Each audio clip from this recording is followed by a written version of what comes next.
that? How can I make? Why is this happening? Why is this happening? Why is this happening? I do not understand. I do not. What if? Hear me out. Why is this happening?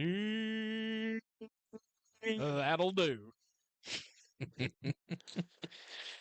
That'll do, pig. That'll do.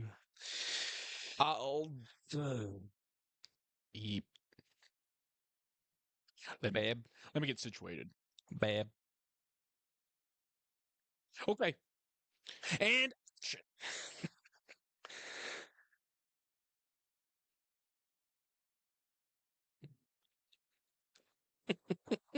We haven't recorded in so long, I don't know what to do. So we took a week off. We don't know what to do. I don't know what to do. How dare you take a vacation? What's action mean?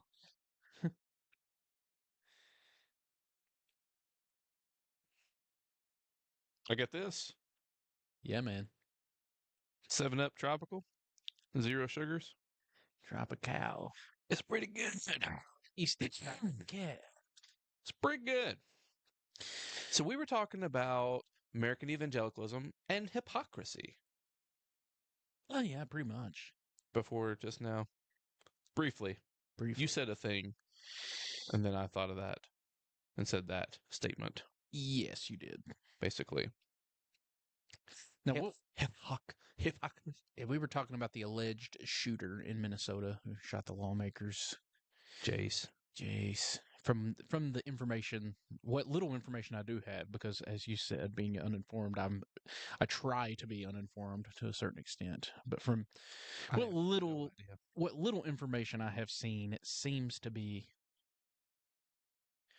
both religious and politically motivated. What a combo. Right. Seems like that combination has left a pretty long trail of blood, going all the way back to some dude that was hanging on a cross. Yeah. Probably actually even earlier than that. Yeah. But it's pretty ironic to do it in his name. Mm-hmm. Mm-hmm. I don't know if ironic's the right word. But... Hypocritical? You know what? Things happen to me when I listen to certain voices. Mm-hmm. Like who? Mine? No. Like, well, it's just funny because I had been listening for the last, ever since I got home until literally when I just walked in your door, I was listening to some responses from Randall Rouser. Yep. An old Randy. And several of them in particular had to do, he was responding to Frank Turek. Nice. And it really is just crazy. Like,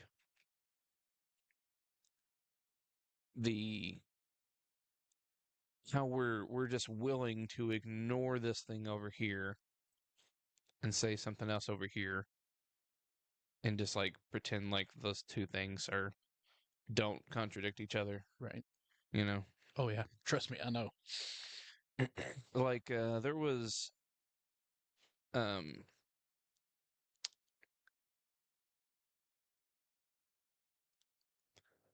well, so there was a couple different examples, but one of the examples was a guy was because you know who Frank Turek is, right? You know kind of For sure. what his deal is. He goes to colleges and people ask him questions and he takes little clips of them and puts them on YouTube and people that like that sort of thing like it. Yeah. Yeah. And the ones that don't.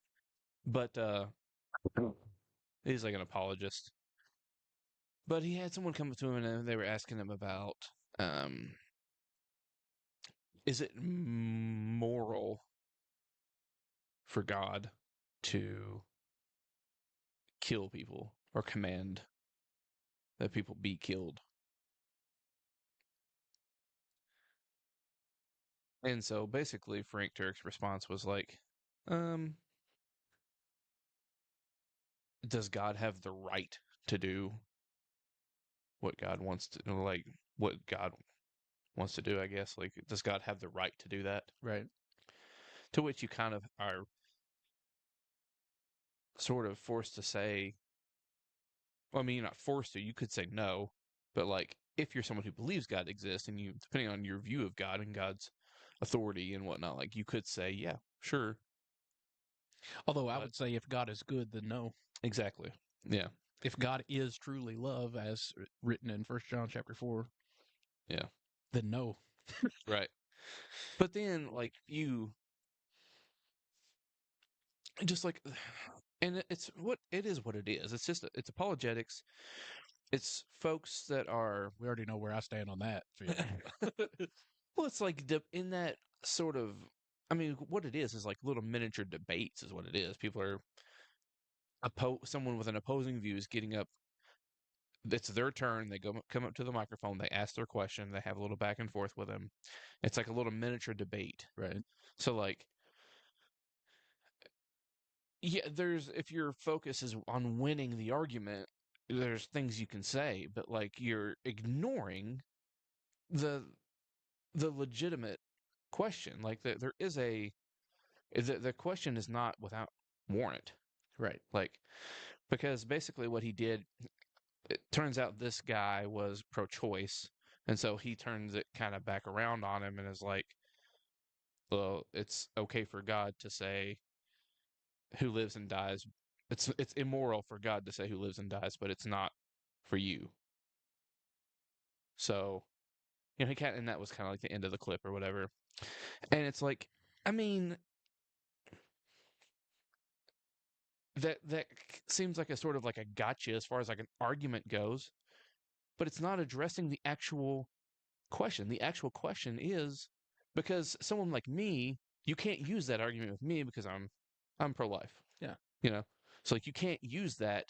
Like I could make that same argument that guy made, but Frank Turek can't make that response to me because I would be like, well, no, I'm not. I would argue I'm actually more pro life than Frank Turek is, but Yes, exactly, exactly.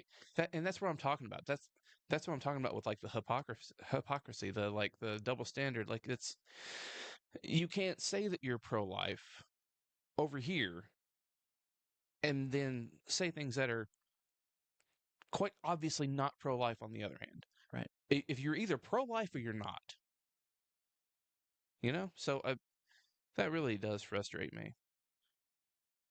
And so just whenever you brought up the guy killing in the name of Jesus, these politicians and Right, which I should say, and I did say this, but I want to reiterate that that's just based on the initial information that I had read from the sources that I oh yeah, read. So and I what don't know whether that's true or not, but and regardless of whether in this instance it's true, it has happened many oh times yeah, for before. sure. So So like I have even less. I'm just going off of whatever you said, and you said you don't even know for sure that that's right. But right, you know, anyway, it was a just got my mind kind of rolling in that because that's what I've literally all these videos I've been watching right. for the past hour have been little like responses to stuff like that. So Which, ironically enough, for me, always comes back to just our view of Scripture and how to use it and what it actually is. And I think that so much of that's wrapped up in that, just because we don't know you.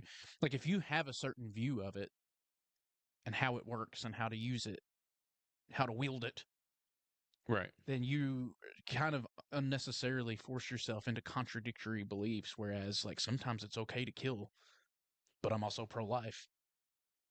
You know what I mean? Like, if you believe that God literally commanded genocide in the Old Testament or literally sent a flood to murder all living beings on the face of the planet, yeah, you know what I mean? Like, right. Yeah, I mean, a lot of that stuff is just avoiding the questions. A lot of that kind of stuff. Like there was another one where the person was asking about why is God's law, and he was talking about the stoning of children, disobedient children from yeah, Deuteronomy 21 or whatever. He brought that up. The questioner brought that up and was saying like how if like why would God's law, if God is morally perfect, why would God's law seem immoral to us now? And he went on this whole thing about God's law not being, he actually said it's not perfect, or like it wasn't meant to be a perfect law for all time.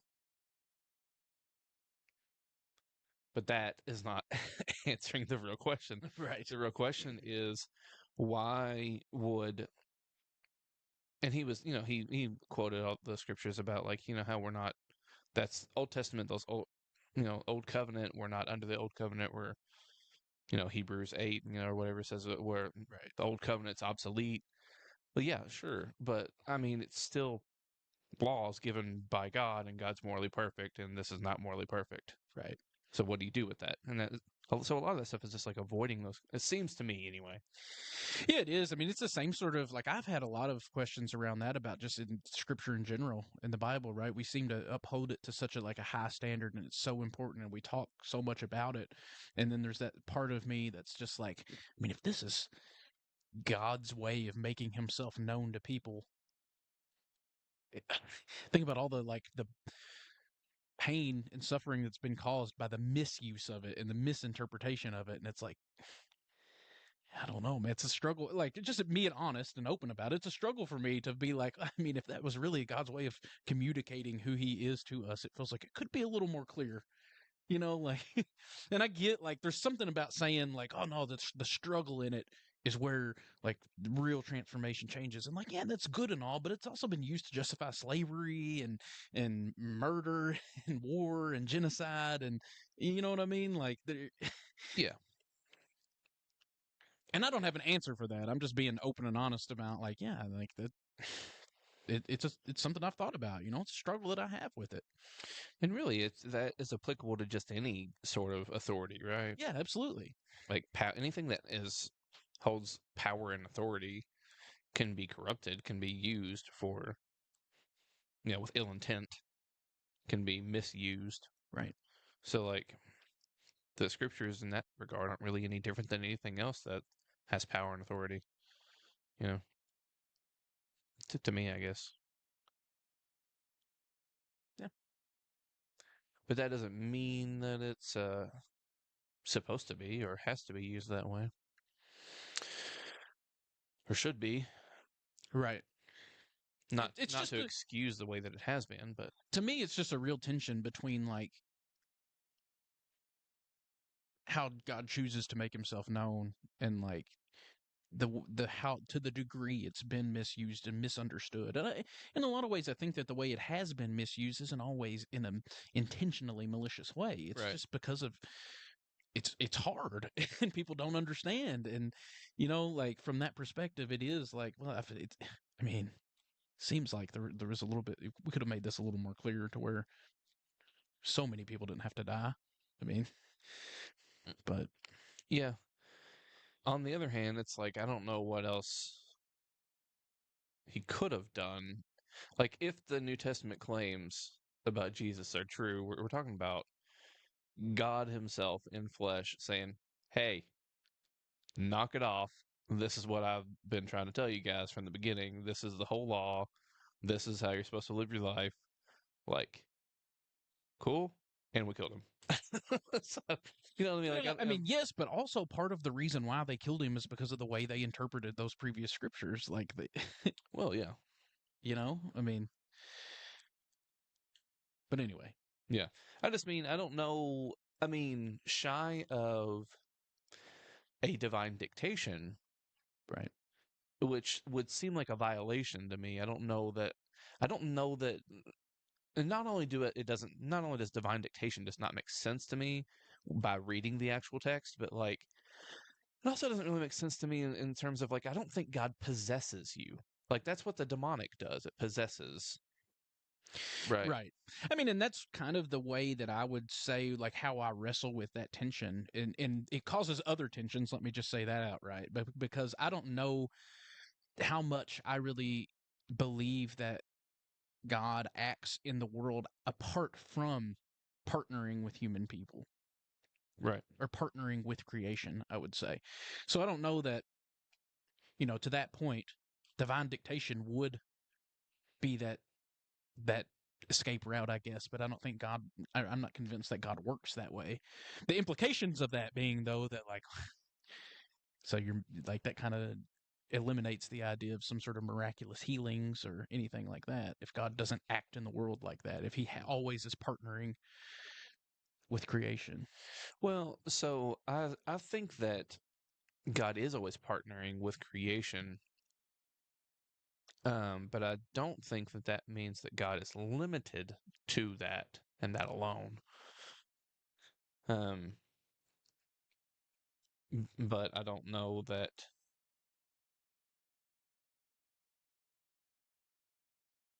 I don't know. I think where my mind goes with it is to even to say partnering kind of does it a disservice. I think because the implication is that there's a God and there's a creation. Those are two separate things, but I don't know that I believe that.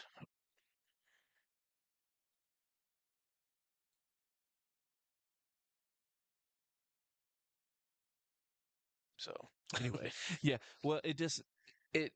I'm just thinking about how. Well, for one, I'm thinking about how I hear that. I'm thinking as much as we've talked about it, I still the question comes to mind, what do you mean by it? right. Even though we've talked about it a ton. And then my thought was, how is that going to be heard by other people? Because I would say that I agree with that. I would say that God becomes what God creates. That there is nothing that God has created that He is not in, and Well, everything exists within. that's exactly what I'm. That's really what I'm saying. That's what I mean to say by that. I don't think Right. that all of creation is the totality of God. Right. I think God's exist beyond creation, I guess you could say, but I don't think that any part of creation exists outside of God. So even to say that God partners with creation is to assume that there is a distinct creation and a distinct God, whenever I think God's already in every aspect of creation. You know what I mean? Yes. So I guess when I would what I would think that that would mean as far as like partnering would be like I do think that God's not forceful, he's not coercive. Like there is a you have your part in coming into alignment with the flow uh of what God's intention, God's will is. Now there is something for you to do, but so that would be I guess the partnering. You know what I mean? Maybe. I This mean, conversation did not go anywhere where I anticipated. no. I had no idea where it was going to go. I didn't either, but I didn't think it was going to go here. Yeah. This isn't something I've been thinking about recently, to be honest. Yeah. But I haven't really been thinking about it either. It just kind of came up. But it's always it does kind of hit at something that's always on my mind, right? Especially we've talked about it on the show before, but especially because of the church that we attend and the things that our church has been involved with some of the claims of healing and the immersion services and all that. And my question of wrestling with the idea of God what seems to be selectively miraculously healing people while allowing other people to suffer and die, and just that tension of like how I don't know that I believe it. I don't know that I believe in that kind of miraculous healing anymore. And so that's always sort of on the back of my mind of like even when I'm not actively thinking about it, it's still something I guess I'm always conscious of, yeah. even if it's subconsciously. Yeah. It's one of those things that is ugh, like you just never, I don't know that we're ever going to find a satisfactory, at least for me, because like on the one hand, it's very appealing to just say that this doesn't happen at all so that you can say, well, it's not happening for this one.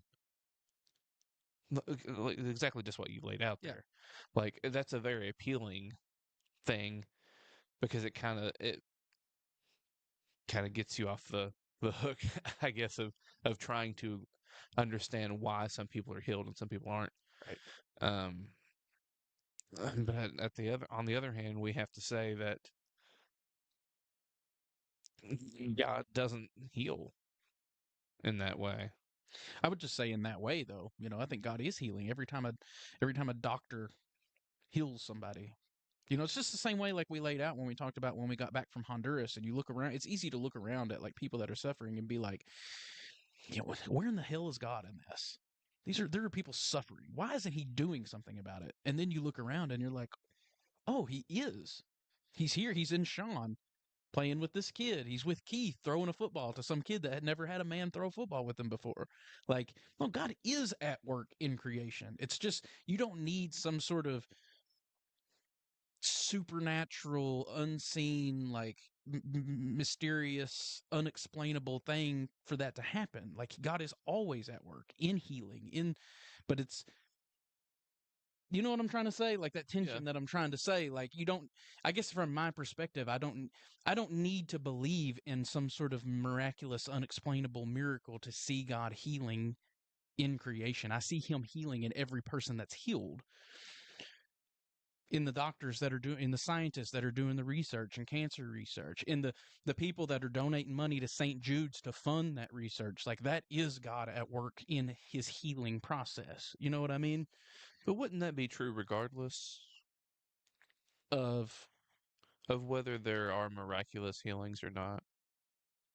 yes, but it would be true regardless, but without the baggage of having to wrestle with the like, well, but if God does selectively choose who to heal and who not to, He's allowing a heck of a lot more people to suffer than He's actually miraculously healing. You know what I mean? Like if you're going, I don't know that I can live with and believe in a God who every once in a while miraculously heals somebody, particularly when it's something that's not a life's like it's not that big of a deal in scope of some of the suffering that people are going through, but then allows those people to suffer those extreme amounts. I don't know that I can.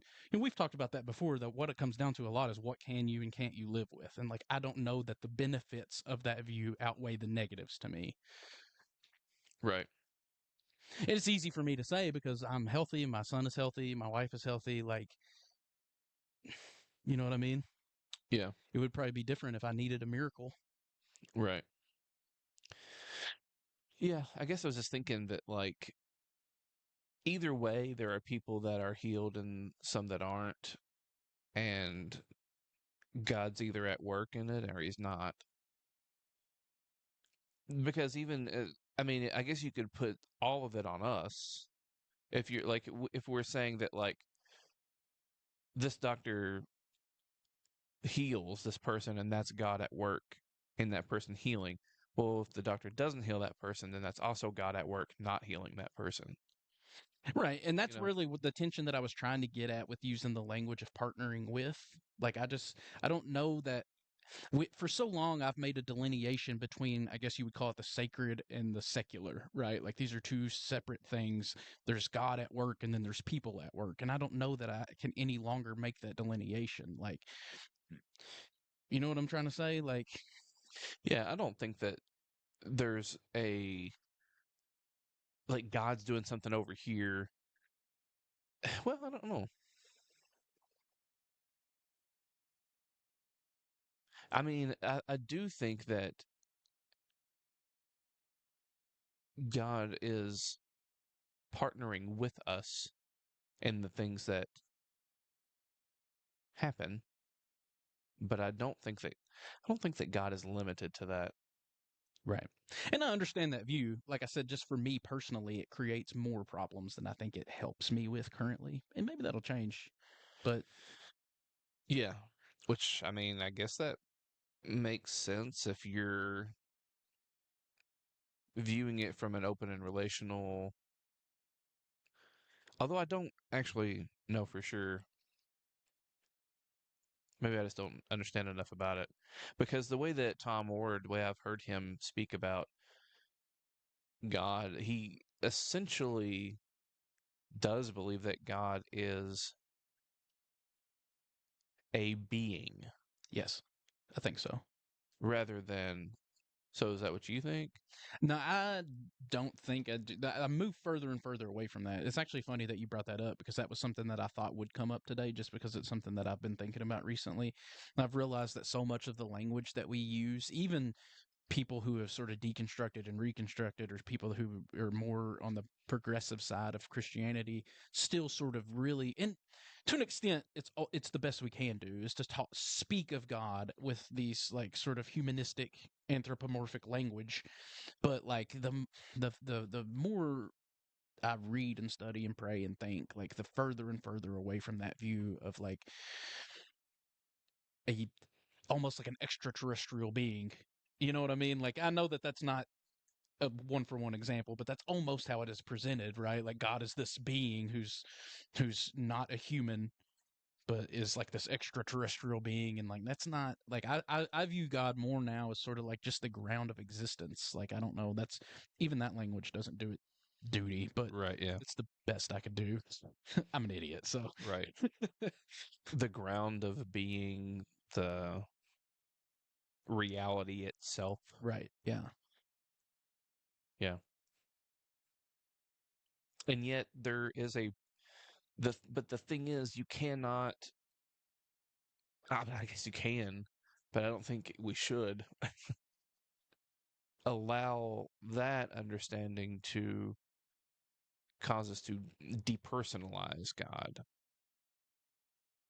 I don't even know if it's a word, I but like, think it's a word. um, because God is personal, right? Like God, if if I'm convinced of anything, it's that God is relational. It's that God loves.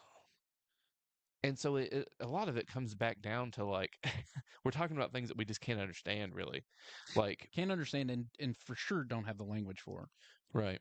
Because like you said, we almost can't not speak anthropomorphically, but we have no other, like we have no other way to really talk about the concepts of love and knowledge and God doing this and doing that. Well, I mean, we almost have to speak anthropomorphically about it to even. Right. I mean, that's one of the things that really, like, I wrestled with a lot when some of the recent conversations that me and you had with God's relation to time, and yet still being relational to people. Like, I can't comprehend how God can be present in your, like every second of your life simultaneously without like a progression of time and still be relational. You know what I mean? Because it's like there's no, to me, a relation requires like that progressive sequence of time. Like if you know every second of someone's, like how are you relational with that person? You know what I mean? Like it's just, and I know that there's ways around it. It's just what I'm trying to say is the finitude of my mind trying to grasp that has been a struggle. Oh yeah. Well, and I'm not saying that I can fully grasp it either. I mean, I try to think about it from my perspective of like, would I be relational? Like, what kind of relationship would I have with my wife if like I knew every second of her existence from birth to death already simultaneously, and I didn't experience it? Like, our relationship wasn't a sequence that I experienced, but there was just, you know what I mean? Like trying to imagine that is almost like nonsensical to me. Like I can't wrap my mind around that. Mm, yeah, so I guess I wouldn't say that like it's not that God is absent from the sequence. He's present in all and every moment of the sequence. Right, but I mean, if he's simultaneously present in every second of it, then he's not, he may be present in the sequence of it, but he's not experiencing it as a sequence. You know what I mean? Like I guess Right. that's where my mind, like again, I'm not saying that it's an incorrect even view. I'm just saying that's why my mind has a problem with it. That's why my mind can't hardly grasp what it is that we're even talking about. Because even just trying to, like, I don't know how, yeah, it's just a finitude in my mind. I don't even know. Yeah, I don't have any way, I don't have the proper language to even express it. Yeah. Right. And yeah, it just comes down to our finitude just gets in the way all the time of everything. Basically, yeah. We just can't understand these things. I keep using the language of grasp, and I think I'm going to stop using that. I don't like saying grasp It's kind of a whack word, actually. because it makes it seem like, well, for one, that's the original sin, right? And grasping for something that, you know, grasping for something that you already have actually is was the original sin. Did you listen to the most recent? Sorry, Oh, you're good. I didn't mean to cut you off. No, you're good. The I most was that gonna. just made me think about Peter Hyatt on the most recent episode of Rethinking God with Tacos. I did listen to it. I don't remember much about it, but I did listen to it. I was just thinking about the part where he was talking about there being one tree. Oh yeah, yeah, It was both the tree of life and the tree of the knowledge of good and evil, but it's just yeah, one tree, and it's about the intent used or whatever for the. I don't remember now yeah, exactly how he put it because it's been a while since I listened to it. I listened to it like the first day it came out, but yeah. I've heard that from multiple people. I think he's probably getting that from one of the church fathers because I've heard it from several people before. But it's um, yeah, that makes perfect sense. Actually, yeah, I mean the way he, I mean, if you even just read the text, it says that they're both at the center, yeah, right, right? Like, how can there be two at the center? There's only so there's it's one tree. right. Which is just goes But back to me. There's so many parallels with that. Like we've talked about the wrath of God being God's love, but to some it comes across as love, to others wrath, or like potentially that's what is being described as hell is just God's love, but to some people it's bliss, and to others it's a torment. You know what I mean? Like it's just that sort of yeah, it's that same sort of idea, that same sort of parallel of like it's not a difference in God is God, God is love. He's never changing. It's the same, but it's our reception of it that's different. You know what I mean? Like in our yeah, perception and reception. I just think it's a pretty cool thought, pretty cool idea. That was a good episode. yeah. And then that tree is also the cross. The cross. So the tree of life and the tree of the knowledge of good and evil are Law also versus grace. the cross at the center. I think that could come across as controversial to some people. The cross is the tree of the knowledge of good and evil that caused the fall in the first place. Mm. Well, it was taking from the tree. Right. I mean, I agree with you, and I know what you're saying. I'm just saying that some Yeah, people might hear that and be like, "Wait a minute." yeah. I think it tracks though. I mean, I think so. at the very least, I think you would could say that's the tree of life, right? Like I that think one everybody thinks works. that. Yeah. Yeah. But if they are one and the same tree, then I think you would have to say that Right. the cross isn't the tree of life and not the tree of the knowledge of good and evil. You know, Right. because the tree itself isn't a bad thing. Which I think that really does track with the whole idea of like the parallel that you see throughout the New Testament of law versus grace. Right. I think tree of life, grace, tree knowledge of good and evil is law. It's my imposition of what I think is right and wrong. I don't know. Anyway, that's also not something that I anticipated I'm talking about today. Right. Well, if it is the knowledge of good and evil, well, then why wouldn't that be the cross? The cross is the revelation of good and evil, I think, in one sense. Like, it is the greatest good ever accomplished, right? Was the cross. And it was simultaneously the most evil act that was ever accomplished. Right. But what the enemy means for evil, God means for good, right? I'm just trying to think through everything of like the story of the tree, the fall of man. I'm trying to think through like and how it tracks through because like in a way, you do get that idea of like if you that with the idea being that like the serpent, the snake, whatever, I think it says serpent, says to Eve that if you eat of this tree, you will be like God, right? So like to strive to make yourself, even to strive to to live up to the cross, even like to I'm going to make myself as holy as possible through these actions that I can take. Like, yeah, I don't know. Makes sense to me.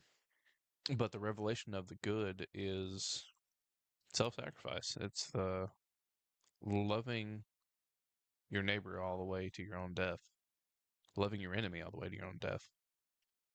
Like the knowledge of good and evil, if it is the cross, then that has to be the revelation of goodness, of what true goodness is and what it. Yeah. Man, that made me think. I was listening to. I've really been really liking this.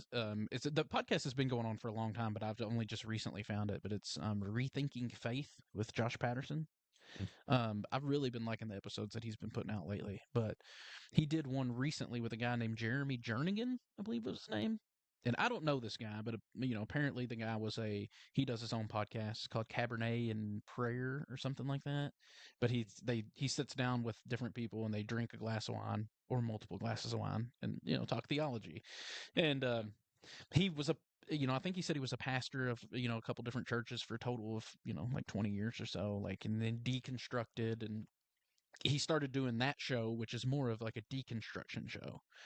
And then he was really influenced by Greg Boyd a lot in some of his, like, throughout his process. And um but anyway, he's still a Christian, but he's not active in the church world. He, other than his own podcast, he does like his own podcast where he does one. It comes out once a week, and it's about like just like a Bible study. He said it's a 10-minute episode. It comes out every Sunday morning, and it's for people who don't feel comfortable in church but still want church. Like, he's giving them sort of like a Bible exposition, like. Yeah.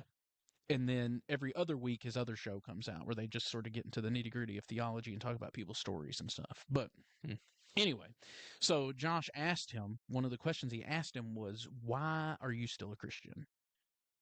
And what the guy said, I mean, he said a lot, so go and listen to the episode. But one of the things he said that really stood out to me, because I hadn't heard it said this way, but I loved it so much, and it tracks with what you were just saying there, is first he said, because I can't quit Jesus. And he said that what he sees in Jesus is the revelation that God would rather suffer the violence that mankind inflicts upon him. He would rather hang on a cross than use violence to achieve his will. Right. Yeah. And I was like, man, that's good stuff, I mean, that resonates with me, because through all the struggles that I've had with my theology and my deconstruction and reconstruction and deconstruction and reconstruction and deconstruction and reconstruction, and some of the constant questions, and even like some of the negativeness I get from like the mixing of church and politics and all of that stuff that like leaves that bad taste in my mouth. At the end of the day, there's still something about Jesus that I can't let go of. And that's it. He hit the nail on the head with it. Like, that's what it is. There's just something about that like, I know there's truth in that. Right. If I'm wrong about everything else, if I'm wrong about Trinitarianism and God miraculously healing people and all this other stuff, if I'm wrong about everything, that's one thing that I feel like I know, or I don't know anything at all, is that's what we see in Jesus. Is that's what it's all about. That's what the story, as I quoted it to you the other day, the story of Jesus is about.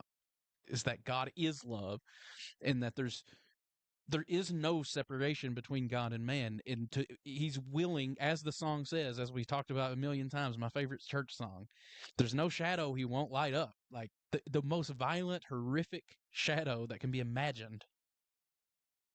That's what I see in Jesus. You know what I mean? And like, that's what I can't quit. That's why I still call myself a Christian. Right. Yeah. Yeah. And what the thought that came to my head whenever you were um saying what this fella had said was that it uh, paradoxically that is actually how God accomplishes his will. Right. It's not as if uh God doesn't need to force himself. He doesn't need violence or coercion to accomplish his will. Right. In fact, it's accomplished in the exact opposite of Well, see, that. that's what I was going to say, is because we've kind of mocked before, like the whole Donald Trump Jr. thing. We've tried to turn in for the other cheek. No, the hell we have. Yeah. We've tried enforcing our will through violence from the very beginning of time to today. Yeah. And what has that got us? More violence begets more violence, right? Darkness cannot drive out darkness. Only love can do that. We've tried Yeah. eye for an eye, over and over again. We've tried violence. We've tried atomic weapons. We've tried semi automatic rifles. We've tried drones. We've tried every sort of violence to the point that we killed God. Yeah. you know, Right. like we've tried every sort of violence that there is, and it doesn't work. Yeah. The only thing that works is we see it in God, the God man hanging on a tree, the tree of life, the tree of the knowledge of good and evil. This this way of self-sacrifice, this way of enemy love, of radical enemy love, even to the point of your own death. That is how you save the world. That's how you change the world. That's the only thing that works. But it doesn't work if you're trying to save your own life. Right. If your goal is to save your own life, then no, it doesn't work. Right. I mean, that's just like what we've said before, right? If that's your view of working, then Jesus failed. Yeah. He literally said if you try to save your life, you'll lose it. If you lose your life for my sake, you'll find it. So, you have not yet resisted to the point of death. So it says in Hebrews. Right. So,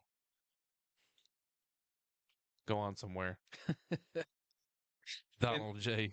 that guy, that Jernigan guy, he had kind of, in telling his story, the reason why I brought up Greg Boyd in as part of his story is because he had said that he was actually like a concealed carry all the time, hardcore, like had who knows how many handguns and rifles in his possession, and like he had all this like complex, basically what I've described before is turning yourself in knots to justify whatever it is you want to justify, and basically said like that and he said that one time Greg, had asked him about, like, how do you love your enemies, and like he had realized, in part of that, he was trying to justify himself Mhm. by using violent force against his enemies, and trying to. And then he said that Greg just asked him one simple question. He's like, "Do you think that you're making this too complicated?"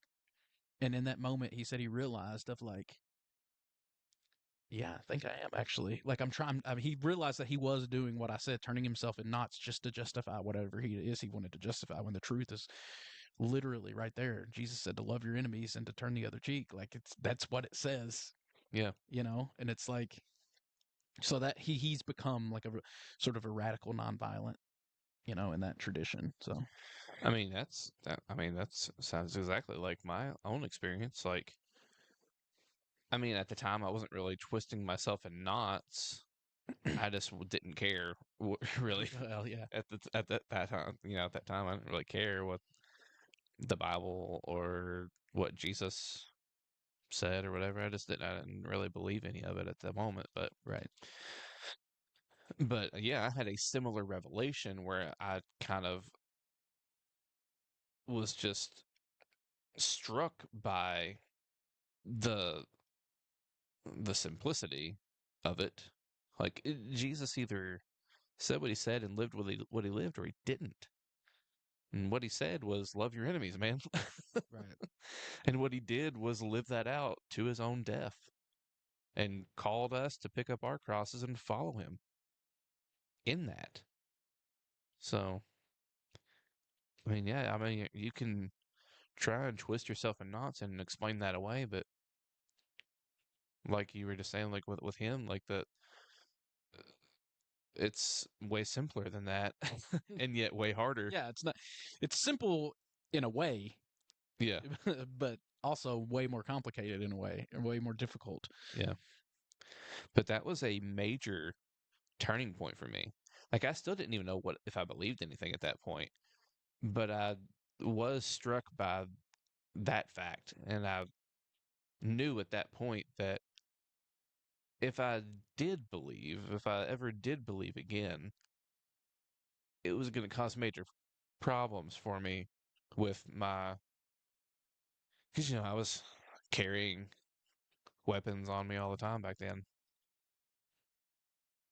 so Right. and trained to use them and stuff. So Yeah, and the reality is, I don't know that I don't know that I'm still. saved enough to live it out. Right. You know what I mean? Like Yeah.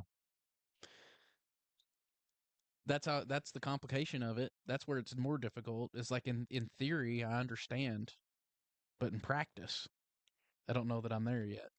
Yeah. I like to think I am, but It's certainly the thought of it, at least, is certainly more beautiful, I think, that self-sacrificing love of enemy is a way more beautiful story than just another conquering king who comes in and kills everybody that opposes him, right. you know? Uh, but yeah, as far as whether I can put that into practice in my own life or not, I don't know. I mean, I would like to think I could. I mean, it seems that the martyrs did, right? Right. I mean, there were people that literally followed that same path. They felt that this way was worth dying for. They did it. They lived it out, Yeah. even to their last breath. Like I've heard a lot of stories of like people like Christians in the Colosseum being ripped apart by lions, and as they're being ripped apart, they're saying like Jesus loves you or whatever. Like that's living that crap out. You know, that's real. We don't experience that kind of uh persecution. Well, I guess that depends on who you ask. So you would think based on some of the things you read that happen to people on Facebook that yeah that I mean, there may be people like missionaries in other parts of the world that occasionally are killed and stuff like that. right. But like as far as like here in America, But don't you know that there's a war on Christmas and a war on Christians? There's a culture war. mm, is the war on Christmas still a thing? I remember that being a thing I whenever we don't were know. like teenagers or something. It's The a whole long Xmas thing. it's a long war. I It's the guess. 100 Years War. Mm. The Xmas thing actually cracked me up like when I actually researched it and figured out where that come from and what it means. That destroyed me. That killed me in a hilarious way. Oh yeah.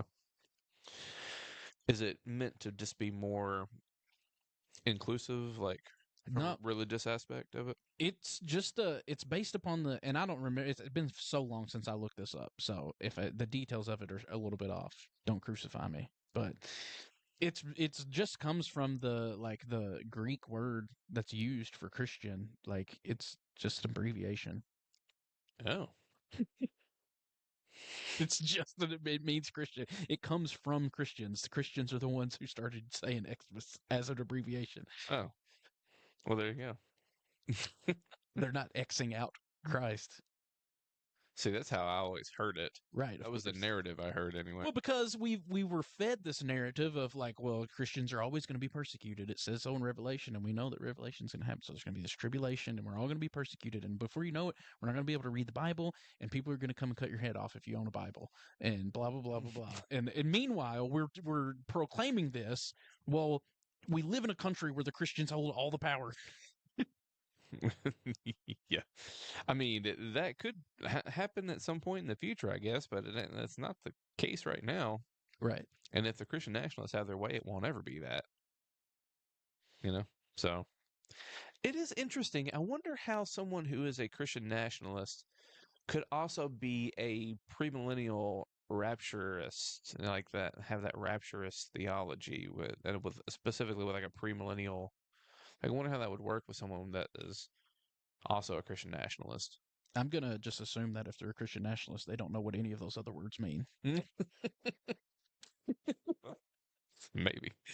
So like someone like Doug Wilson is a pretty well known. Like I mean, uh, he's a Christian nationalist. I don't know if he would label himself that, but he fits all the markers, you know. Checks a lot of boxes. Yeah, but he's also a post mill person, which makes sense. Like the post millennial view actually is a very hopeful view, but it also lends itself pretty well to Christian nationalism Yeah. because the whole point is that Christ isn't going to come back until after the millennial reign, Right. post mill. So like the 1,000 years like of peace and essentially what the so like if you're a Christian nationalist and you are also someone who's a post millennial, then you would say like, oh yeah, well we need to get Christians in all of these areas of influence, like the Seven Mountain Mandate and all that jazz. Like we Right. need Christians in all of these areas so that we can bring about this peace, so that we can So the so, clock can start. exactly so that we can get God Jesus to come back and everything will be good at that point. Yeah, Christian nationalists being in charge actually sounds like hell to me. So I'm pretty sure that that lends it. So maybe I'm a pre-mill. Yeah. So anyway, but like if you're someone, so it makes sense for a post millennial eschatology person, but I don't know that it makes sense for uh, someone who's like what I grew up with, which is like a premillennial, Right. rapture You're gonna get theology. out of here before the hits the fan. Exactly. Things are.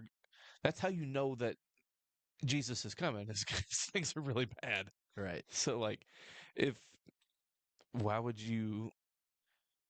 If you're a Christian nationalist and you also have that rapture theology, the pre-mill rapture theology, I don't know why you would even think it would be a good thing. You almost would rather like why even vote for people that you think are you know Right. what I mean? Like if you're trying to get things as bad as I can possibly get so that Jesus comes back. I'm gonna send this world into the crapper just so just so Jesus will come back.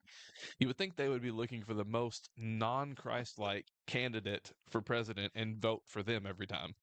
Surprise, surprise! It seems like that's what they did. Unintentionally. But yeah. That is funny. That's hilarious. So yeah. And also not because of the amount of pain and suffering that it's causing people. But Yeah.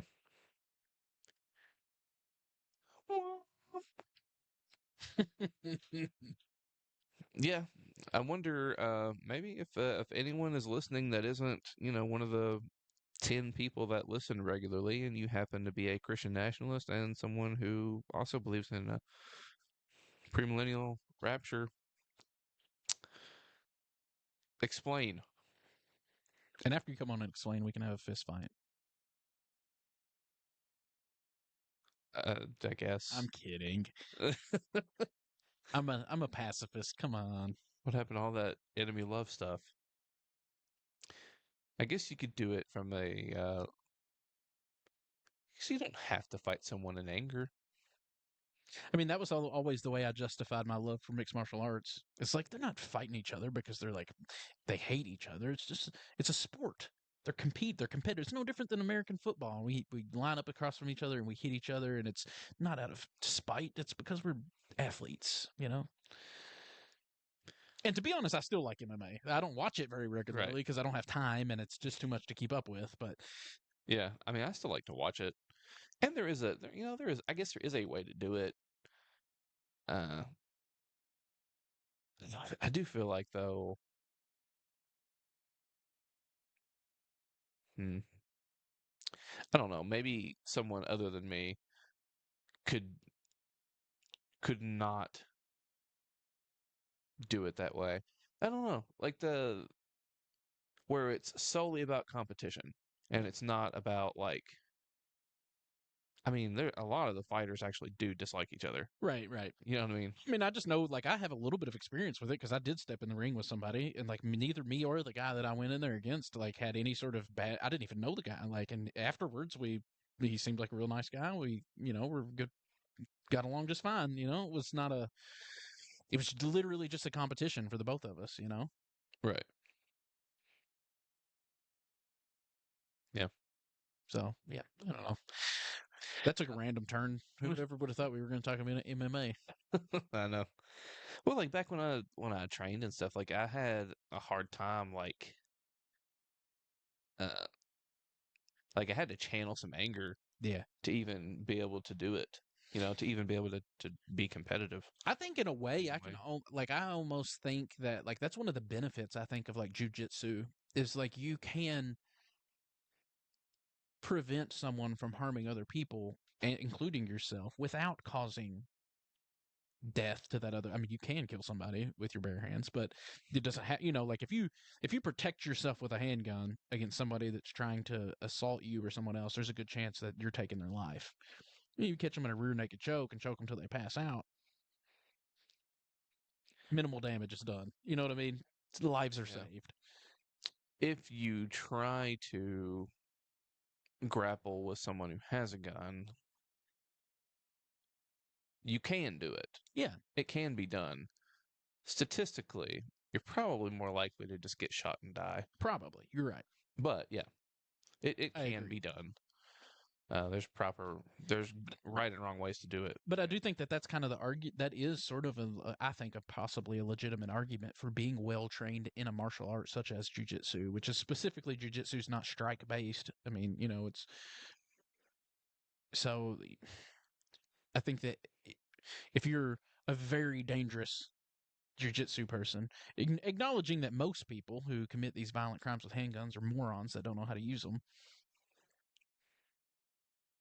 Yeah, maybe you could save a life using it. Who knows?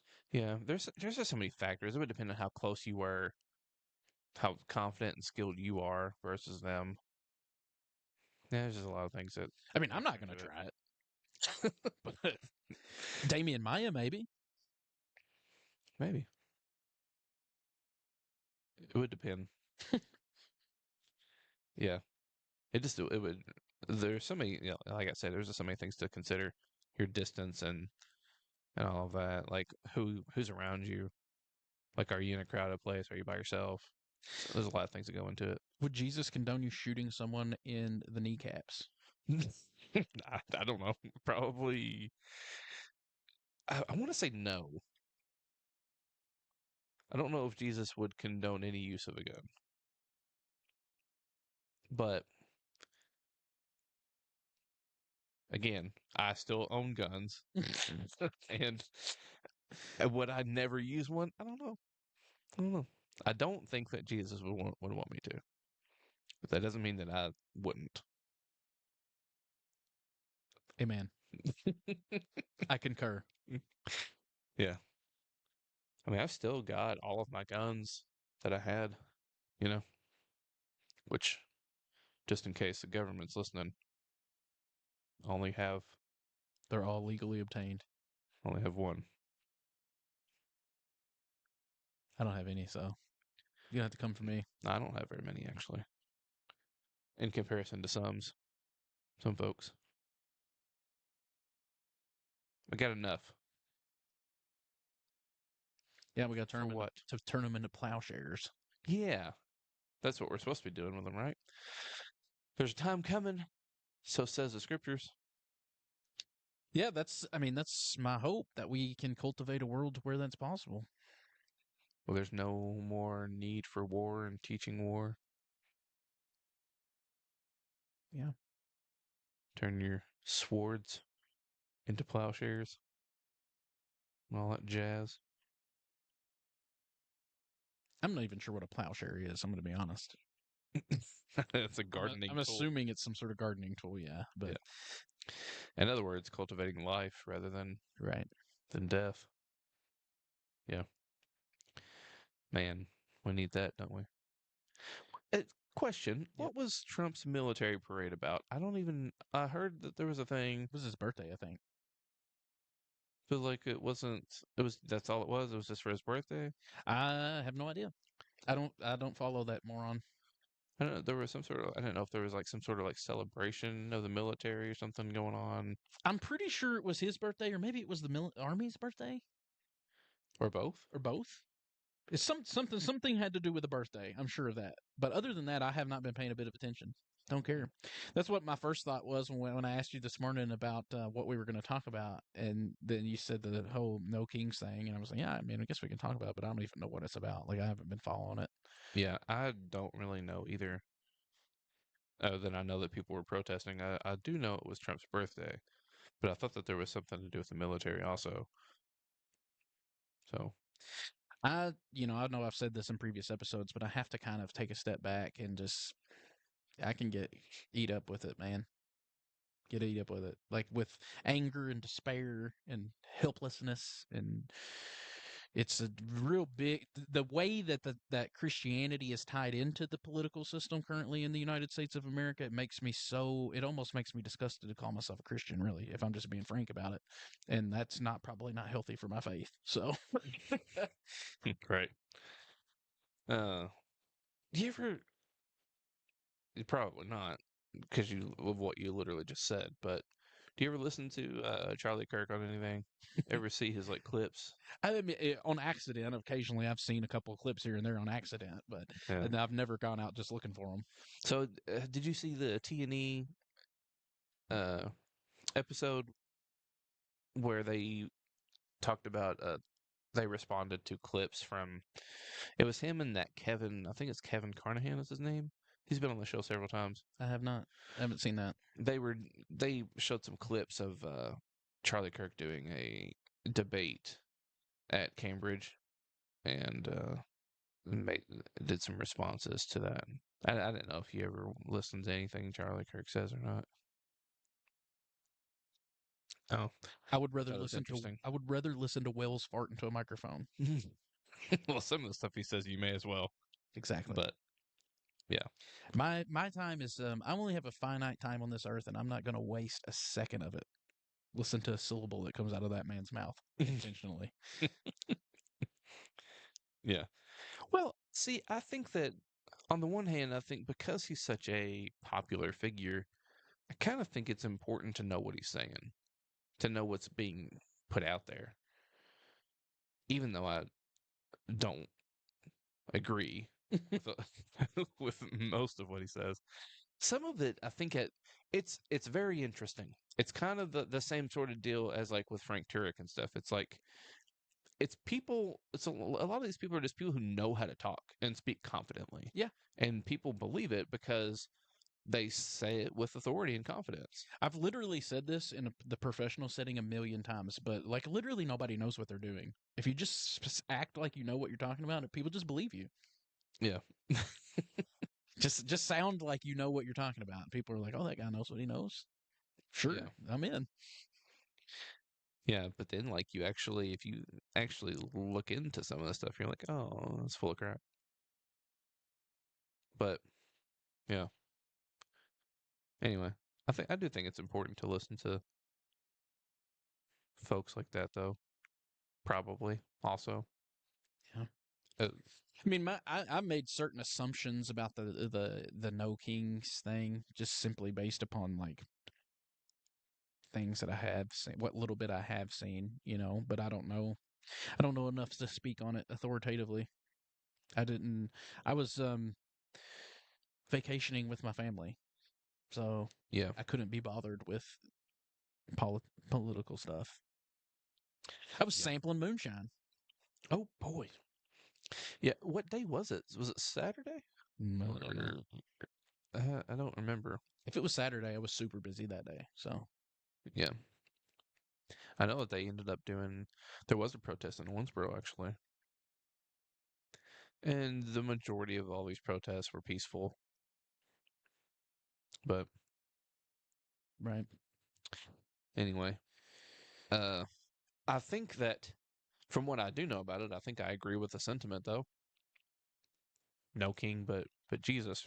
You know, Christ is king. Jesus is Lord. That by implication means that Trump is not, just like Caesar is not. right. I almost think that I've been kind of thinking through this a little bit. With it's sort of, it would take forever to unpack where all of this is based out of, but it goes back to some of our previous conversations about like the Gospels and how they're written and how they portray Jesus. And I come to this sort of thought that I think a lot of the things that are said in particularly I'm focusing in a little bit on Matthew's gospel, but I think it's found in all of them really, or at least all the synoptics, is that Jesus is the way the narrative of the gospel story is written is almost presenting Jesus as an anti-Caesar, Mm. Yeah. anti-king. Yeah. Sort of in the way like an anti-hero is a hero, but against the grain. Like it's Right.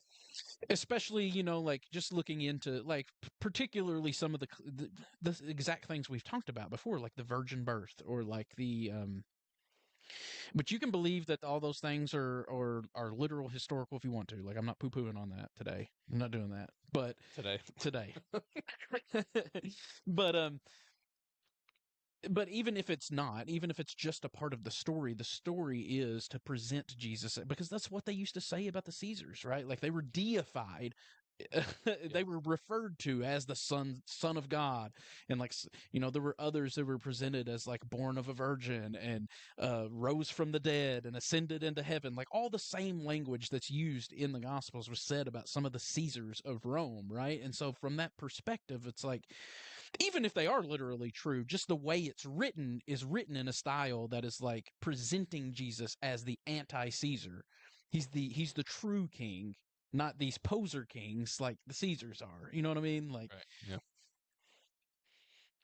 Yeah, and the Revelation is written, if you, depending on how you read it, right, of course, is written, and it's pretty, has that same sort of theme,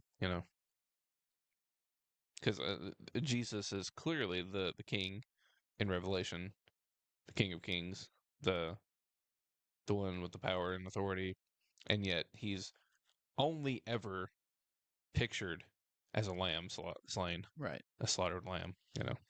But that to me, it makes it even the more maddening to see how like modern American Christianity has wed itself into the political system and become so enthralled with presidents and senators and Caesars of our day, right? It's because like the literal God that you proclaim to serve is the living critique of that.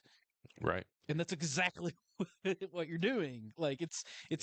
it really is. We've said this before of like the "Am I taking crazy pills?" scenario, because it's like how does nobody see this? Like it's Yeah. you're worshiping a God who is the literal embodiment of the critique of the system that you were. I was going to get a little vulgar there. Let's just say knee deep in. Right. I'll keep it PG for the kids, but Yeah. you're knee deep in it. Yeah. Loins deep. Yeah, it's just unbelievable in a certain way. Yeah, it really is. It really is crazy.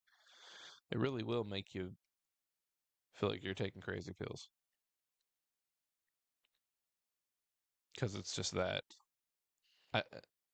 It almost it really does kind of like I don't ever really know what to say about like spiritual warfare, about like other than like I believe it's a thing. I don't really know what else to say about it other than that. Right. But like stuff like that makes me think like there must really be something else involved here, right? Surely, you know. But Yeah, I don't know.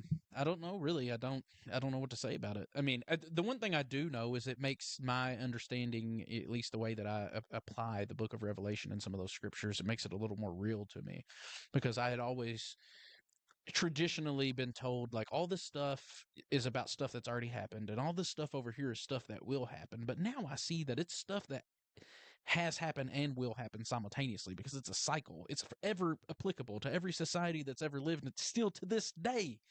Like the yeah, Antichrist still exists today, and he has previously existed, and it's existed and was gonna exist again in the future. Like it's just a cycle that continues to until we can break out of the cycle, yeah, which is you only break out of a cycle, right? Wasn't it? It's always attributed to Einstein that the definition of insanity is to continue to do the same thing over and over again and expect different results. Like until we break out of the cycle of domination and control and our flawed and fallen conception of power, then we're never going to get out of that cycle. It's just a perpetual, continual cycle. As long as we continue to see the lion where there's actually the slain lamb, we're going to continue in this perpetual cycle of violence and antichrist. yeah. it does make you wonder. What just came to my mind was like it makes you wonder, like, there's that whole idea of the pendulum swinging too far one way or the other, Mm-hmm. and it does make me wonder. Because my thought was like, maybe we just shouldn't even talk about Jesus as a lion at all until we can, until we get the lamb part down. Yeah. Because like that is what a lot of people say. Well, he's also the lion. Right. But I will okay, but yeah, insofar as he fulfills this prophecy, but of the lion of the tribe of Judah, but like what we actually see him doing all throughout the scriptures is laying down his life Right. for his enemies. The paradigm is the issue is that our conception of a lion is flawed.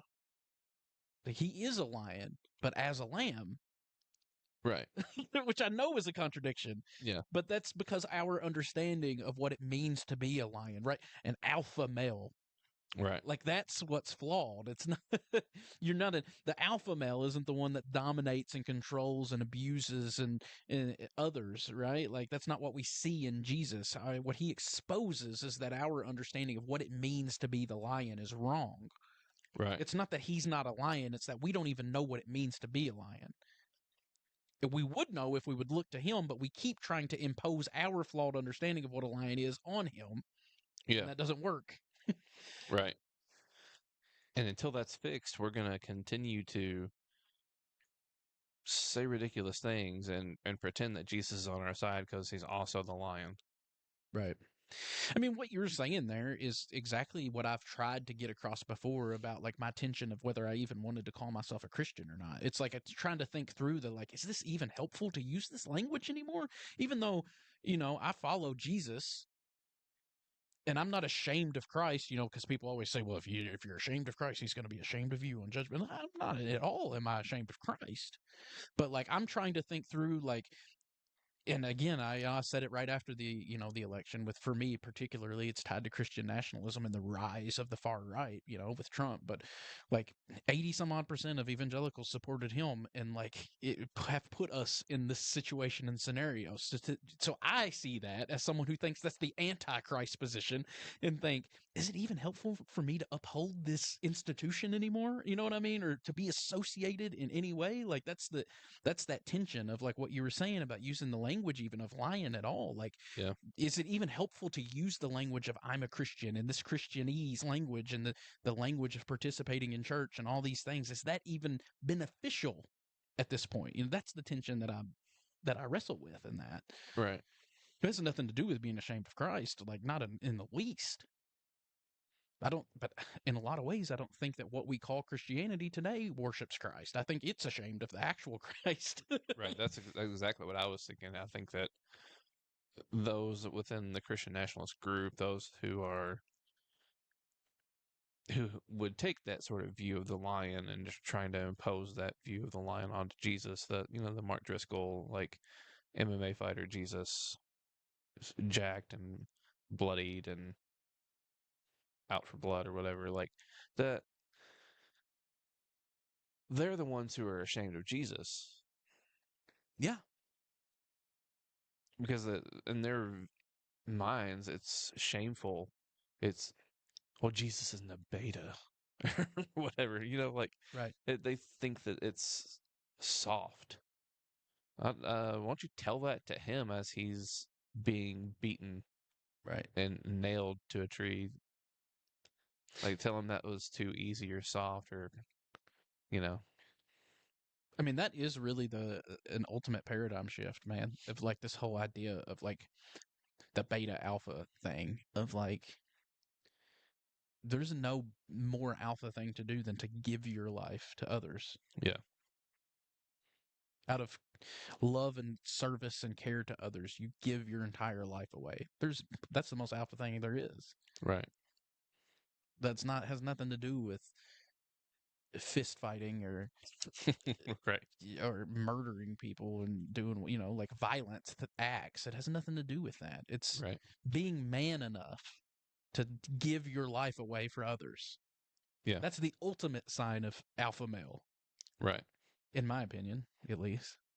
Yeah, I think so. I think that's the opinion of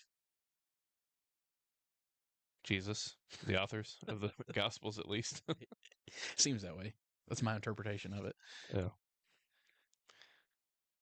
Oh, well, dadgum. What were we even gonna talk about? I don't really know. We had a pretty long text conversation today about just the nature of reality. Light stuff. Right. I remember there was more that we wanted to say though, because we kind of stopped talking about it through text so we could talk about it tonight. But I don't even remember where we were at with it.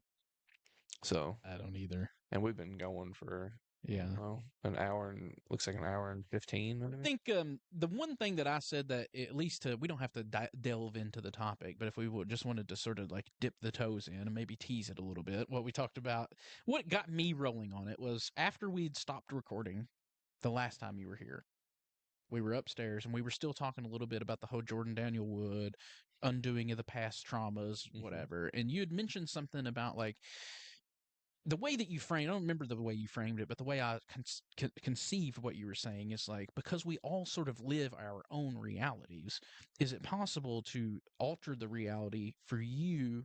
Like, if we lived through the same traumatic experience, but had different perspectives of it, to undo that would have to be different altering realities for your reality and my reality because we live different. You know what I mean? And so, like, that just got me thinking on the whole idea of like, just reality in general, the fact that we do sort of live our own realities, and like what is reality, is there an one universal reality, or and I guess where my mind really went with that is like the old adage of like there's a different version of you that exists in every person that you've ever met, right? But nobody, because I know you. The example I gave to you earlier today was like I know you, Candace knows you, your mom, your brother, and your boss at work all know you, but we all know you different. We have a different Sean Case in our head, and it's all based upon our perception of you and our experiences with you, but do any of us truly know the true Sean Case? Do you even know the true Sean Case? You know what I mean? Like there's Yeah. like what is that what is the reality of who is Sean Case? Or is there even one? Or is it just is there a million Sean Cases that exists in the minds of every person? You know what I mean? Like, Yeah. and just thinking through the implications of that, a little bit kind of got me thinking. In particular, just because of like I knew some of the language that I've used before about like atonement, and like I'd asked you the question of like what's the point of the Jesus story, like what is it that we get from Jesus, and it just goes along with some of the stuff that I had said previously about perennialism, which is more or less like that there's truth to be found, and there's a that it, I don't want to speak for like the official definition of perennialism because I'm not like educated enough to speak to that on that topic, but the whole idea is sort of that most religious systems are just, well, really all religious systems are man-made constructs, but at the root of them is an underlying truth, and that's why you see like the truth transcends time and culture. You see the same sort of message of oneness with God, and the love of God transcends from Christianity and Judaism and Hindu and Buddhism, and like all the different streams of thought, right? Which kind of makes sense if there isn't one unified reality. Well, even that language isn't good because I still think that there is a one unified reality, but the understanding that none of us perceive reality as it is, that we're all living and perceiving reality from our own perspectives, then there cannot be, in my mind, one universal message or path or way that speaks to everybody to where we all see the same vision. We all see the truth for what it is. You know what I mean? Like, just thinking sort of through that. Yeah. Just light stuff. Right.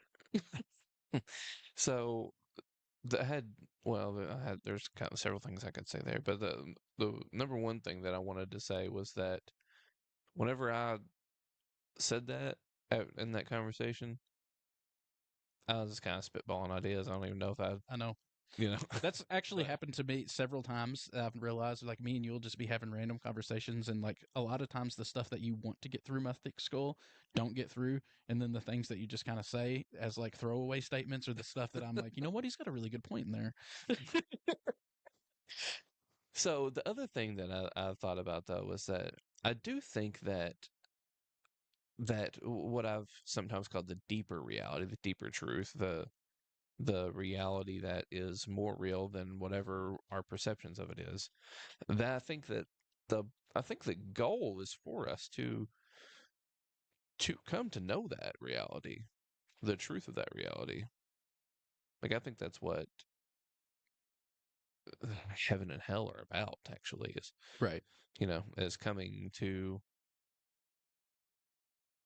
know the truth and to you know well, that's what the scripture says. Like God desires all to be saved and come to the knowledge of the truth, right? To repent, um, change your mind, right? So to have that shift in your mind where you're seeing things for what they really are, and to see your more, uh, maybe not more importantly, but like to see yourself for who you truly are, and to see everyone else for who they really are. You know, Yeah, like absolutely. I agree with that. yeah. 100%. So that's what I think the process of judgment is. It's being forced to face up to the reality of things, having to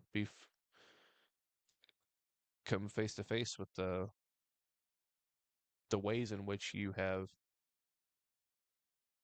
believed lies about yourself and others, the consequences of that, and but ultimately to be led into the truth of that and to let go of that version of yourself that you have made yourself into. To, let go of that. You need to read Lilith, that George MacDonald book. I know it. I tried to start listening to it, and I'm not an audiobook guy. I got to read it. Yeah, it's it's one of those things that like I feel like it's a thing that like you're either gonna love it or hate it, and I really liked it. But listening to Jordan Daniel Wood talk about it with that other fella, it seemed like something I would dig. But like I said, I'm just not an audiobook guy. Like especially because the only time I have to listen to audiobooks is when I'm either running or working. And when I run, my mind wanders too much and then I miss too much. And then when I work, same thing. Like I'll get focused on what I'm doing at work and then I missed two chapters, and it's Mm. just, I can't.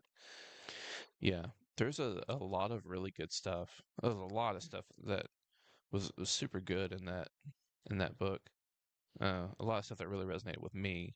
Right. Uh, Well, I mean, I definitely, so far, everything that you've said, I'm 100% like, yes, I would agree with that. Like, I do think that there is one underlying universal, as I've called it in this podcast, a ground of reality, which I would call God, right? And like, I think that there is an uncovering of that process of coming to that knowledge of what that reality is and who you truly are, right? And like, but I think that the point for me with it is that what it says to me is that that's the reason why there's a lot of different languages. That's the reason why there's a lot of different, and not just, and when I say language, I don't mean literally like Chinese and English and Spanish. I mean the different ways that people have of speaking this truth or projecting this truth or getting this truth across. It's because we all live in our own understanding of reality. And so, like, we want to talk about, especially when it comes to faith and religion, like, everybody needs to believe the way that I believe. But I don't think that that works. I don't think that makes any sense because we all perceive things from a different set of eyes. You know what I'm saying? And so like the reason why I've thought about some of this stuff is actually from a constructive way, not a destructive way. It's because in the past I've wanted to make people see things the way that I see things. Even if they didn't agree with me, I just want people to see what I see. Just at least acknowledge. And I've come to realize that in a lot of ways, even though that I think the way that I see things makes sense to me and is true, to make somebody else see that can be more destructive than constructive, right? Because I think that there are different ways of getting to the truth of the reality and the truth of who you are.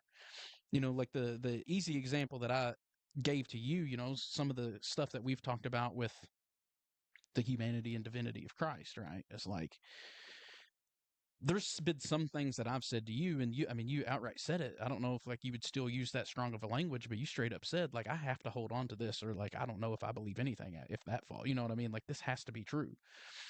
And like there's a lot of things too that like I think that you believe about that like when I try to get my mind around it and try to force that vision on myself, it moves me closer to atheism. It's like, well, I don't think that I if that's true, I don't think if that has to be true, I don't think I believe anything. Like that's, you know what I mean? And so from that perspective, is it good for me to try to change your mind to align it with my vision, or you to change my mind to align it with your vision if it's going to sway we as we exist currently, even though our visions are different, we get to basically the same spot, we have the same finish line. You know what I mean? Right. As far as like, yeah, like trying to make you see it my way, I don't think that that works. I don't think Right. that I don't know that that's something we should be pursuing necessarily. Um, I mean, and even just to like where some of this thought was cultivating was in like in writing that essay I'm working on, and writing like on the Trinity. Like I don't, to me, currently at least, we've done a whole episode on this, and I've softened up on it a little bit, but it still doesn't make much sense to me. I don't think it's literally true, but I understand the theology behind it. I understand that it's part of this system, this, you know, I don't want to offend too many people, but I've already said that I think all religions are man-made religions. That includes Christianity. Like I think it is a part of this system, this man-made system that helps us conceptualize the love of God and our oneness with God. I think some people need that. They need to believe that in order to understand their oneness with God. That's the only way they can believe that. Well, then I don't have, even though I don't believe it to be literally true, the fact that I understand the theology behind it and see how this works and see that some people need to believe this in order to believe their oneness with God, well, then by all means believe it. Why would I try to destroy that? Even if I don't think it's literally true. You know what I mean? right. So, Yeah, I'm in agreement with all of that. The only thing I would probably add to that is just that, like, I think that there is a reality that is true, and I think everybody's gonna come to know that reality yes. at some point. And I think what I would currently define that reality is oneness with God. Maybe that would change, but currently, if I had to describe that, that's what I would say it. Yeah, and I'm just gonna. The only thing, this is just like a common thing for me and you, I guess, as of well, for the last maybe 6 months. I don't know how long, but anything that you're gonna say, I'm just gonna add Jesus to it. Right. You know, like the scripture in I think it's in Corinth no in Colossians where it says that your life is hidden in Christ. So like if you're going to experience true life, like if you're going to if we you know we were talking about discovering who you truly are. Like if your life, if that's true that your life is hidden in Christ, then I don't think anyone's going to find their life apart from Christ. And that sounds too, for some folks that's going to sound right. For some folks it's going to sound too narrow. For some people it's going to sound too inclusive Yeah. to some. It's going to sound too exclusive to others, and yeah, that just is what it is. Right. And to But me, it's all of those. It's all of those. Everything that you just said, it's all of them. it's too inclusive and too exclusive. Yeah. Yeah. Because I agree with it, but like I think in a more literal sense, I see Jesus as the way to that ultimate reality. But I guess even in saying that, I would say a way to that ultimate reality. Right. So, which it actually has kind of transformed my view as I've been thinking through this on like salvation by belief. Because like I think if you're somebody who cannot envision your oneness with God without having Jesus as that way, then you have to believe in it. You have to. In a way, your belief is tied to that. Like, So, like, if I'm not mistaken, the only times that the scriptures talk about belief in terms of salvation is mostly it's when Jesus is talking about believing in Him. right. And Paul talks about believing, but even then he's talking about believing in Jesus, right? Yeah. If you believe in your heart, confess with your mouth that Jesus Christ is Lord, or vice versa. I think I mix those up every time. But Yeah, I mean that's yeah. so I don't think it's just a generic belief. At least I don't, because No, I don't think so but either. yeah, I think if you think that's what I'm saying, then you're just not understanding what I'm saying. I guess maybe I'm not understanding Yeah. what you're saying then. I don't think it's a generic belief, but I mean, I guess what and this is what I was saying to you earlier about, like, I don't even know that I have the language to, like, the language to get across to you what it is I believe, because that's why I said that every descriptor for what you said a while ago I agree with, like, even though that they're contradictory things, because like if you are a Christian, like, and if you feel like if there is, let me see.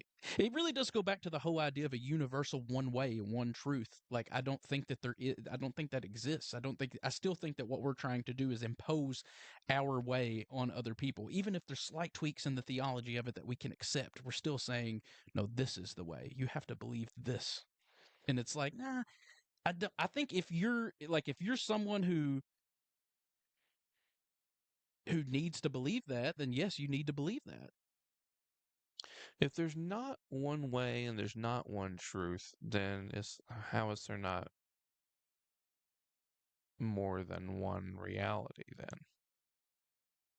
Well, I think that the underlying there's all the ways lead to the one truth. I do think that there is one truth, Okay.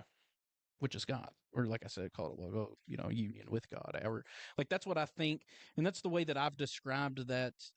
Like the way that I've conceived of atonement, right, is that there is no separation between man and God, and this was all sort of based upon my understanding of Baxter Kruger's, like Jesus and the undoing of Adam, right? Like the fall of man is really the delusion of separation. It's God has never been separated from us, but we believe, as men, we believe that there was a separation from God between man. And I think even in just the way that I described that there, you can already see where, like, the things that I'm saying have caused a tension with that, is because even in saying man believed that there is a separation between God and man just imposes that every single human that's ever lived believed that. Now, if you're someone who believes that, then you need a bridge to cross that chasm. But not everybody believes that, and not everybody has. I mean, there's like I told you this morning that, like, Vedanta has been teaching oneness with God before Jesus was even born. Like, if that's what it's all about, you know what I mean? Like, that's what I'm trying to say. As far as, I don't know that trying to apply one universal path for all people sort of neglects the idea that we're all experiencing life through different paradigms, and we experience different realities based upon our life. We can't just over superimpose one message and say this applies to every single person. Hmm. I don't think. I don't think that's Yeah. reality. I understand the desire to say that, but I Yeah. just don't think that that lines up with the nature of reality as we see it. Actually don't know that. So I might disagree, but maybe I don't. If I don't, then I s- it's simply because I don't know that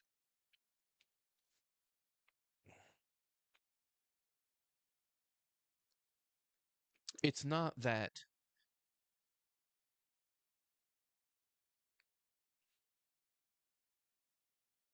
I don't know how to say what I'm wanting to say. Trust me, I understand. The language thing gets difficult. So, like, I agree that, like, not everyone is going to, like, I couldn't convince everyone that I spoke to believe exactly what I believe, even if I wanted to. Right. That's just not something that we can do. And I don't know that we should be trying to. So, from that perspective, from that point of view, I agree in that sense with what you're saying. Like, I don't think it's my, like, I'm not gonna go out and try to convince Hindus or Buddhists to like, or Muslims or whoever to like Right. that like I've got it all figured out. Like I'm not gonna do that. But I still believe that the truth, that there is a truth, there is a way and a truth, and that everyone's gonna find that way, that truth, and that life, and in fact, the only way to life is that way. So I still think that there is one way, one truth, one life, one reality. Um, but I don't think that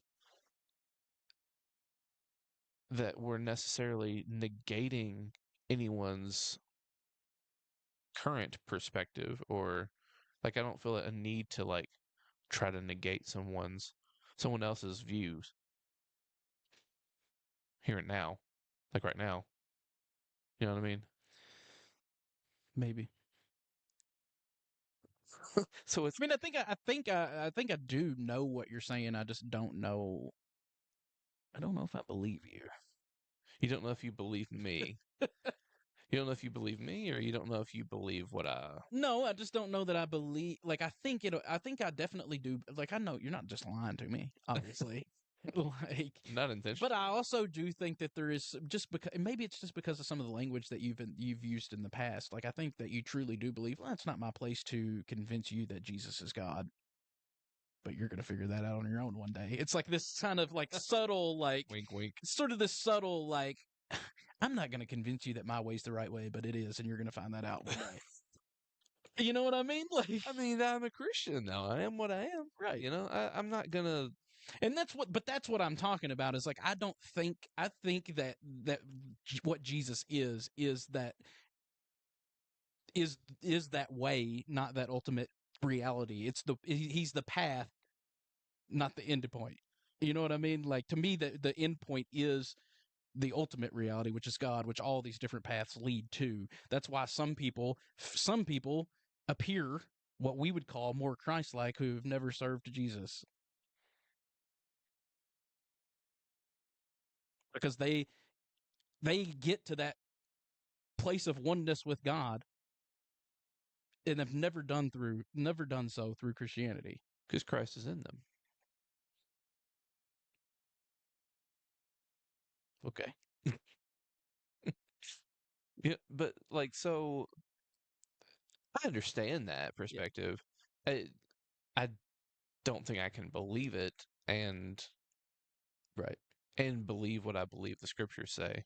And see, even that is kind of a ironic thing, because like I don't think I can believe it any other way at this point in my life. Like that's kind of where my experiences and my studies and my all my stuff has kind of led me to the point that I don't know that I can see it any other way at this point. Like, and maybe that'll change one day. Maybe I'll get saved, but like I don't know that I can see that any other way. Because like if all things are from him, for him and to him, if Jesus is the creator of all things, if he is both the creature and creator, if he is all these things that scripture is claiming him to be, if he is the one who your life is hidden in Christ, if he is the Alpha and the Omega, the beginning and the end, then he is the end. He is the destination. Right. Yeah, there's a lot of if statements in there. Right. I mean, yeah. Yeah. But they're all if statements that I personally believe, which is my point. Is like I I'm not gonna. I have to say what I believe, Right. And I and think that that, is what I and believe. the whole, to bring this thing full circle, I think you need to believe that.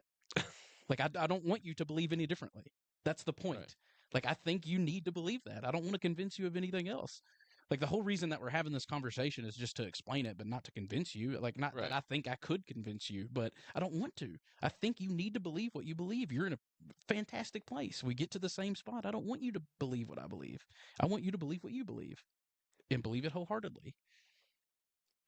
Right. You know, like, I think that's what you need to believe. Yeah. So do it. So believe it. And maybe that is true for everybody here and now, even if they, even if I happen to be right in the end. Yeah, maybe. And that is an if. I mean, I'm not saying like I'm definitely not saying that I have perfect theology, but well, kind of like what you were saying earlier about this guy saying he can't quit Jesus. Like it's everything is dependent on Jesus for me and what I believe the scriptures say about Jesus. Right. Yeah, I mean, to me, Jesus is my. I mean, I call myself a Christian too, even though, like most people, after hearing this conversation, and well, if they're still, if this conversation catches them off guard, it has to be the first episode they've ever watched. But most people would hear that with the things I say and say, oh, "He's not a real Christian," whatever. Like, you can think what I don't give a damn what you think I am. Like, I call myself a Christian, and like because because Jesus does resonate with me. That's the path. Part I don't know. I choose. Kind of try to choose my words carefully because I say that's the path I chose, but I don't know that I believe that so much as that's the path that chose me. Just simply because it's where I was born and raised, like the place I was, the time in the world I was born, the place I was born, the family I was born into, like all these situations that I had no control over. This is the path that I'm on. This is the path that resonates with me. It's the path that I've chosen or chose me either way. You know what I mean? So like for me, I am a Christian. That's the path that works for me. That's the path that has led me to a place of understanding that God is love and that I am one with God. Like it's the path that's worked for me. But I guess I'm just trying to be a little bit more um I don't know what's the word. Like I'm more humble than you. I'm trying to be a little humble. I'm the most humble.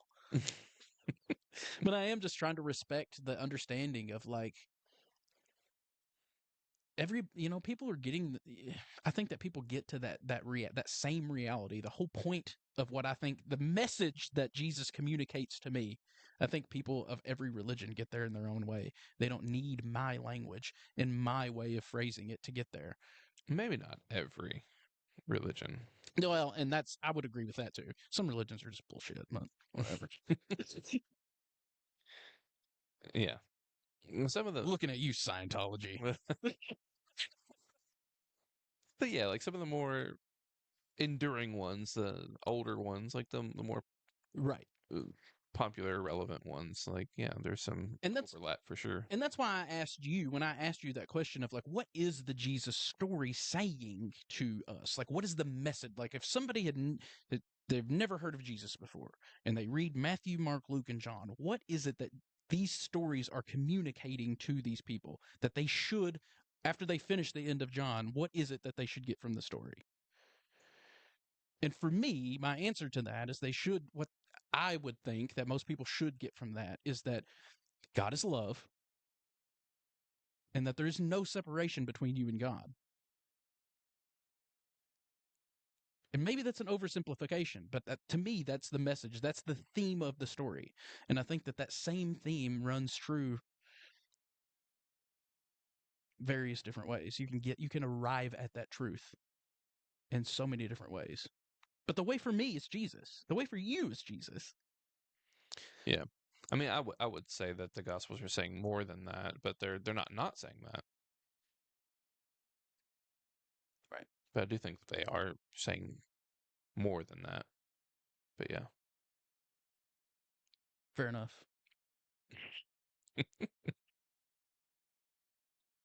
And that's why I like to your point about not every religion being true. Yes, and that's why I try to like tend to like what I look for is like where are the common threads? What can I see in these ancient religions that that transcends time and culture? Because if there is an ultimate truth, an ultimate reality, it's not going to be confined to one time period or one culture. It's going to have existed from the beginning of man to the end of man. Like you're going to be able to find that truth in every culture. So where are the overlaps?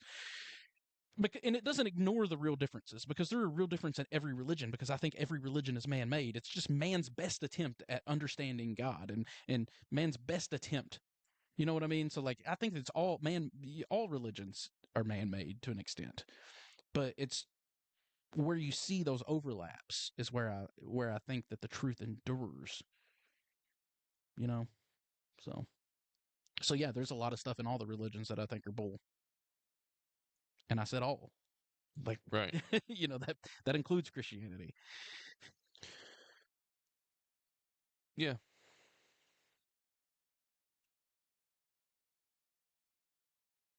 But again, I'm not saying that to try to convince you of that. I'm just We're just having it. That's the nature of what we do here. Right. We have conversations. I believe you need to believe whatever you believe, as long as it gets you to a healthy place, which I think you are. So it gets my approval. Thank you. Yeah. Well, and some of this does go back to like it's not just me and you, but some of the other stuff I've listened to from like other people. It's like, man, we get to the exact same finish line, but god dang, we get there different ways. Even within Christianity, Right. you know. Anyway, Yeah. Yeah. I don't know. I don't know what else to say about that. Think I've said my piece on that. me too. Hmm. I was trying to think if there was anything else worth saying. This episode's kind of been all over the place. It has been all over the place. I think it's good. I've had a good conversation with it. I mean, I don't know if it's as good to the listeners as it has been for me, but it's been a good conversation. We've touched on a ton of different topics. Yeah.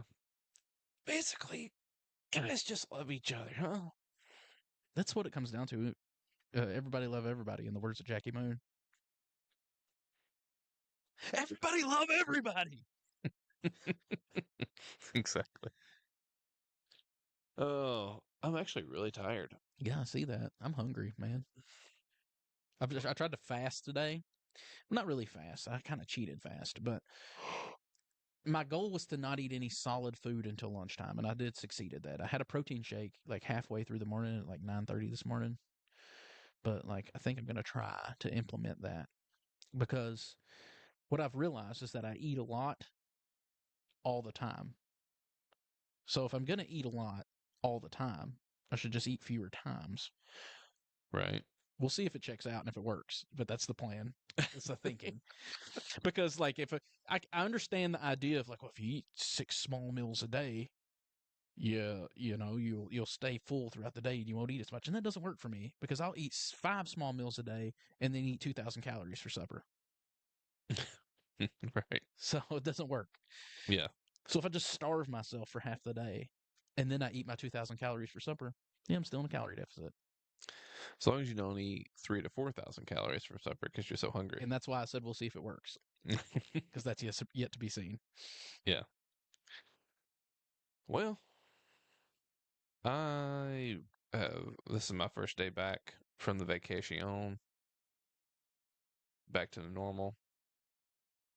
So far, I've stuck to my calories today, Congratulations. but the night is young.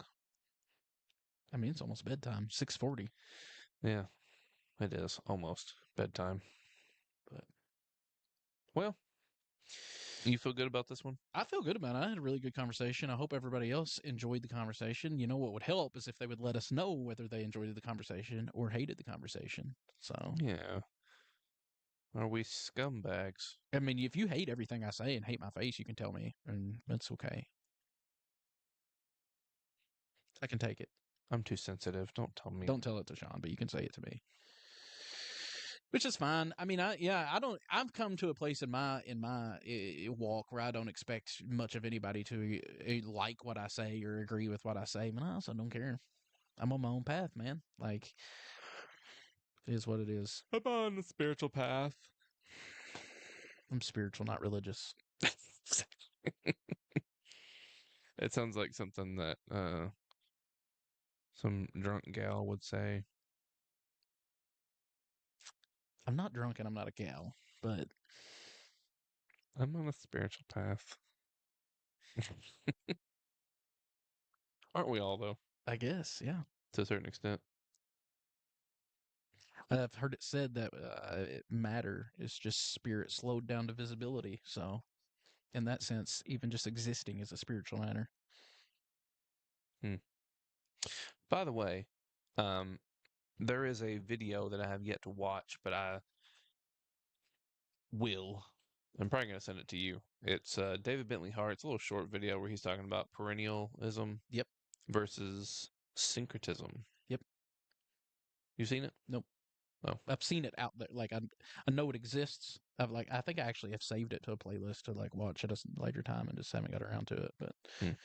maybe it's not the same one. But I know that there are videos because I do have some videos on my playlist saved of him talking about perennialism. Yeah. He didn't. Um. So I have watched it before, but I don't remember much about it. Well, from what I remember, I don't think he was a big fan of perennialism. Yeah, what I have watched him talk about a little bit, and he's not a fan of it. Yeah, but I don't know exactly what syncretism is. But also, I don't care. Yeah, I don't care if he's a fan of I just thought you might be it. interested to hear what he has to say about it. No, I will watch it. It's not that I don't care. Like I guess what I mean in saying I don't care is like just because somebody doesn't like it doesn't mean I'm gonna just be like, oh well, David Bentley Hart doesn't like it. But like I will consider what I mean. He's a smart fella. Yeah, he's smarter than me. Yeah, smart. He is smarter than you.